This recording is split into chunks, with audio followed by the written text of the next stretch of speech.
ada seorang penulis besar di Mesir, almarhum Abdul Qadir Audah, menyatakan problema umat kita adalah agama ini al-Islam baina jahli abnaihi wa ajzi ulamaihi.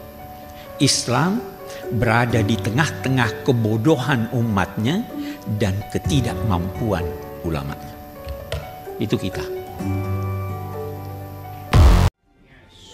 Banyak orang ingin menguasai teks itu sehingga dia larang orang lain pahami itu karena dia mau kuasai itu. Kayak tadi siapa namanya tadi lu sebut tadi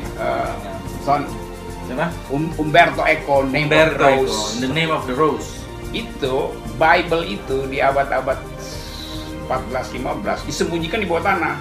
Iya.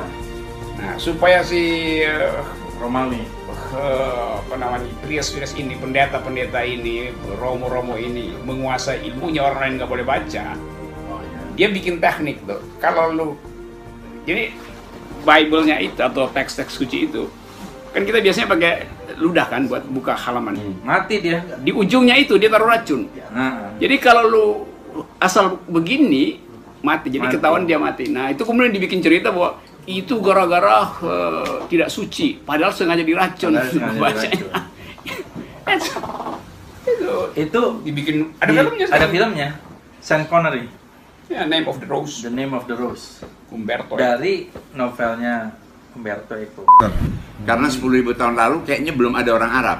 Masih Israel waktu itu. Iya, nggak mungkin dia bisa merancang kata-kata begini. Jadi rasanya ini orang Israel. Bahasa Inggrisnya? A man who knows not, but knows that he knows not, is a simple man. Teach him. Perintahnya teach him, guide him. A man who knows not and knows not that he knows not is a fool. A man who knows not but knows that he knows not is a simple man. Teach him. Kedua. Yang ketiga. Yang ketiga ini Ahmad Dhani, Rocky Gerung, gue semua masuk sini. A man who knows but knows not that he knows is asleep. Awake him. Awake him. Artinya kalau dia bilang lu belum tahu full potential lo, lu kira pokoknya gue pinter berpikir here. Belum tentu, mungkin lebih dari itu. Lu asleep, mesti dibangunin. Untuk mencapai a man who knows and knows that he knows is a wise man, follow him. Ini diketemukan Nono Makarim pada tahun 1983 di Harvard. Di dalam buku itu dia kasih tahu ini adalah wisdom tentang 4 ciri manusia yang belum bisa dibantah sampai sekarang. Nah, rasanya mana? Tadi lo pakai di acara itu. Yang pertama yang a fool itu tadi siapa itu? Ya. Jangan dong, kita nggak boleh kemudian menganalisa dari situ. Tidak, ini prinsip ini aja pegang. Dan kalian semua karena berbakat, kalian masuk nomor 3. Jangan kira kalian udah wise, kalian belum tahu full potential kalian harus dibangunkan. Oke. Enggak, tadi itu kita membahas dari mana ini kalimat yang tersebut 10.000 tahun yang lalu ini. Oh ya, ini kata Harvard, ini satu wisdom di padang pasir yang sudah nggak tahu lagi puluhan ribu tahun. Anonim ya. Iya, sudah menjadi. Soalnya tadi diklaim sama Fahri Hamzah di sini tadi itu yang memperkenalkan, bukan menemukan kali ya Bang Rocky ya. Memperkenalkan kali ya. Ada bahasa Arabnya. Al-Ghazali. Al-Ghazali mengulang saja wisdom itu. Wisdom itu sebelum Islam. Barangkali sebelum agama Yahudi dan sebelum Kristen, sebelumnya. Tapi kalau lihat ada orang Arab duduk tuh sila, dia makan minum kopi di tenda, terus dia ngeliat orang, terus dia bilang, "Hada ini malun." Dari situ dia bilang, "A man who knows not and knows not and he knows not."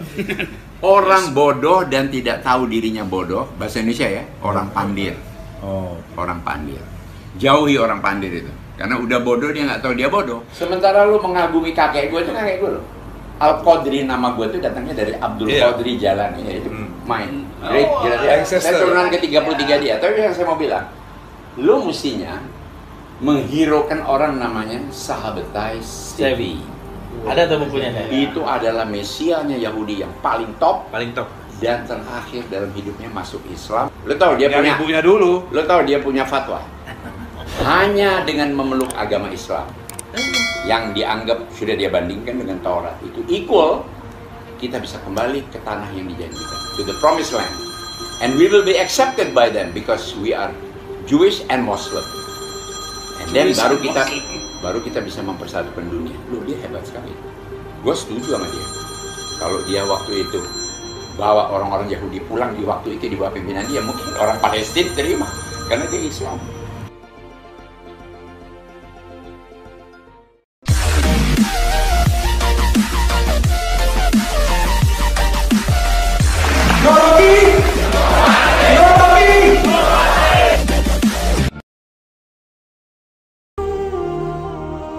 Rasulullah ﷺ says the major signs are beads in a string. When the string is cut, all of them would fall down. So the 10 signs are very close to each other. What are the 10 signs? Ad-Dajjal, the false Messiah. There is no trial, no tribulation, since the creation of Adam until the day of judgment, greater than the trial and the tribulation of Ad-Dajjal. The descendancy of Isa ibn Maryam, sallallahu alayhi wa sallam. In the name of Allah, he is now alive, and then he will descend. He will break the cross. This symbolizes his disapproval of the shirk that happened in his name. And Ya'juj and Ma'juj, we have no clue where they are. And when Ya'juj and Ma'juj come out, they would pour from every direction. From everywhere they're going to be pouring down, swarming from every direction. So the numbers are huge. And 3 earthquakes or earth swallowing. One in the east, one in the west, and one in the Arabian Peninsula. And these are major earthquakes. It could be an earthquake that could take all of the western United States off the map. Ad-Dukhan, smoke. Wait until smoke comes down from the heavens. And this smoke is punishment for the non-believers. هذا عذاب أليم. The rise of the sun from the west. Allahu Akbar. What a day! Everyone wants to repent to Allah. Everyone now wants to become a believer. Everyone wants to return back to Allah. Everyone wants to seek Allah's forgiveness. Too late. You had your chance. No more repentance. The doors and the gate of repentance are shut. Ad-Dabba, the beast. A beast that will come out of earth. It will speak. People will understand it. It says you're a believer, mu'min, and you're a disbeliever, kafir. Spekulasi terhadap status dari COVID ini adalah atau dia natural, atau dia bioweapon, atau dia senjata kimia yang dibuat. Jadi kalau dia senjata kimia, kecelakaan laboratorium itu akan jadi problem politik ke depan itu. Tetapi, dan itu masih akan rumit panjang pembuktian itu. Tetapi kalau kita anggap bahwa COVID ini adalah natural, maka satu-satunya keterangan yang masuk akal bagi saya adalah bahwa si COVID ini dia bukan virus. COVID ini justru antibodi bumi untuk menghalau virus yang namanya manusia. Jadi kalau kita belajar sedikit tentang environmental ethics ya, yang ada hubungannya dengan green economy itu.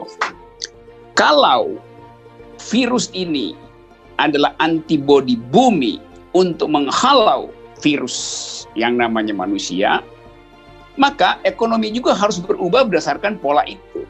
Karena dianggap perilaku manusia ini sudah bersifat menginfeksi bumi itu dengan industri, dengan sistem akumulasi. Nah, karena itu orang berpikir untuk kembalikan pada green economy itu. Ini satu pikiran. Jadi orang balik pada ekonomi yang berbasis pada perlindungan lingkungan. Di suatu negeri nan jauh di sana, hiduplah sebuah suku primitif yang tidak mengenal peradaban modern. Semua anggota masyarakat suku tersebut hidup berdampingan secara damai, aman, dan sentosa. Suatu ketika, seorang pilot yang sedang melintas di atas wilayah perburuan suku tersebut membuang botol kaca dari jendela pesawat. Botol kaca tersebut jatuh ke semak-semak dan ditemukan oleh seorang pemburu dari suku tersebut. Sebut saja namanya Fulan. Fulan yang tidak pernah melihat botol kaca sebelumnya kebingungan, menganggap botol tersebut adalah hadiah misterius dari dewa di langit, dan membawa pulang botol kaca tersebut ke kampungnya. Ternyata, botol kaca tadi punya banyak kegunaan di kalangan masyarakat. Masalah mulai muncul saat semua orang membutuhkan botol tersebut untuk kepentingannya masing-masing. Orang-orang saling berebut yang menyebabkan mulai munculnya rasa iri, benci, marah, bahkan hingga timbul kekerasan. Fulan yang melihat bahwa botol ini hanya membuat masyarakat ribut, akhirnya marah kepada dewa, mempertanyakan kenapa dewa di langit memberi hadiah yang membuat kekacauan di masyarakat. Akhirnya, Fulan pun membuang botol yang dikiranya hadiah dari langit tadi jauh-jauh. Ada yang pernah tahu cerita tadi? Cerita itu adalah salah satu adegan dari film God Must Be Crazy. Film tersebut mengangkat tentang suku primitif Bushmen yang hidup di Afrika. Suku Bushmen tidak mengenal hukum tertulis sebagaimana yang kita kenal. Tidak ada yang namanya sosial kontrak di dalam suku tersebut. Terus, gimana Fulan dan kawan-kawan tahu kalau rebutan botol dan ngetok kepala pakai botol itu nggak benar?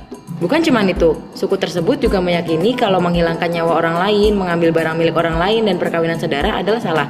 Bagaimana mereka bisa meyakini itu semua sebagai hukum yang valid? Dalam filsafat hukum, dikenal sebuah teori yang dinamakan teori hukum alam atau natural law. Secara sederhana, menurut ajaran ini, hukum itu valid karena bersumber dari moralitas. Sekian. Simpel kan? Tunggu dulu. Ternyata ada banyak teori-teori mengenai hukum alam dari berbagai tokoh di dunia yang memiliki pandangan berbeda-beda tentang hukum yang bersumber dari moral ini. Menurut Cicero, hukum alam adalah hukum yang tidak bisa diubah oleh siapapun, dimanapun, dan dalam keadaan apapun.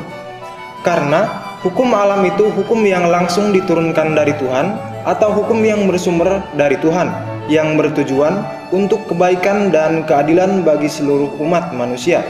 Dan menurut Cicero, hukum alam itu adalah sebuah hukum yang benar atau a true law. Selanjutnya menurut Thomas Aquinas, hukum adalah ketentuan akal untuk kebaikan umum yang dibuat oleh orang yang mengurus masyarakat. Dari hukum tersebut, Thomas Aquinas berpandangan bahwa hukum kodrat merupakan bagian dari hukum yang sempurna, yang dapat diketahui melalui penalaran manusia itu sendiri. Dan ide bahwa posisi masing-masing orang dalam kehidupan itu ditentukan oleh Tuhan.